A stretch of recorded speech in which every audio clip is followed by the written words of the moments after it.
વિક્રમ ઠાકોર અને ગબ્બર ઠાકોર સમાજના સેલિબ્રિટી થઈને આવી ગાંડી વાત કરશે આપણે લોકોએ વિચાર્યું પણ નહોતું, પણ કાંઈ વાંધો નહીં, એમના પ્રશ્નોનો જવાબ આપણે આપી દઈએ છીએ.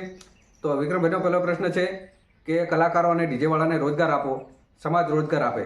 તો ભાઈ અત્યાર સુધી તમે સમાજ ઉપર જ નભી રહ્યા છો, બાકી કોઈ તમારી વેલ્યુ નથી. સંસદ ભવન પણ જ્યારે કાર્યક્રમમાં સન્માન નહોતું મળ્યું કોઈ કલાકારને, ત્યારે આખો ઠાકોર સમાજ આક્રોશ થયો હતો અને ફરી સંસદ ભવનમાં સન્માન કાર્યક્રમ કરવામાં આવ્યો હતો. બીજી વાત, ગબ્બરભાઈનો પ્રશ્ન છે કે દારૂ બંધ કરાવો.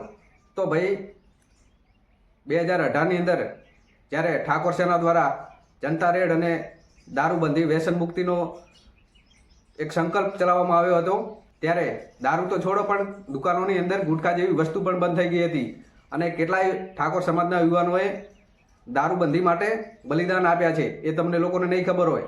એમાં પીએસઆઈ જેવા ઠાકોર સમાજના યુવાનો પણ બલિદાન આપી ચૂક્યા છે. તમે લોકોએ ખાલી નાચ્યા છો, ગાયા છો અને પૈસા કમાણા છો, એટલે તમે અત્યારે આ પ્રશ્ન કરી રહ્યા છો. બાકી જેને સમાજને સક્ષમ બનાવ્યું હોય, સમાજ સાથે ઊભું રહેવું હોય, એ ખોટા બાના ના બનાવે.